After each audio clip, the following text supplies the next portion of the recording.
Đây là một năm mới 12 giờ khuya đón giao thừa nha cả nhà.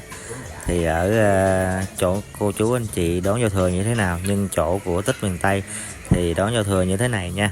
Mong năm mới sang năm 2026 Tích chúc cho cả nhà mình, đại gia đình mình làm ăn phát tài phát lộc nha.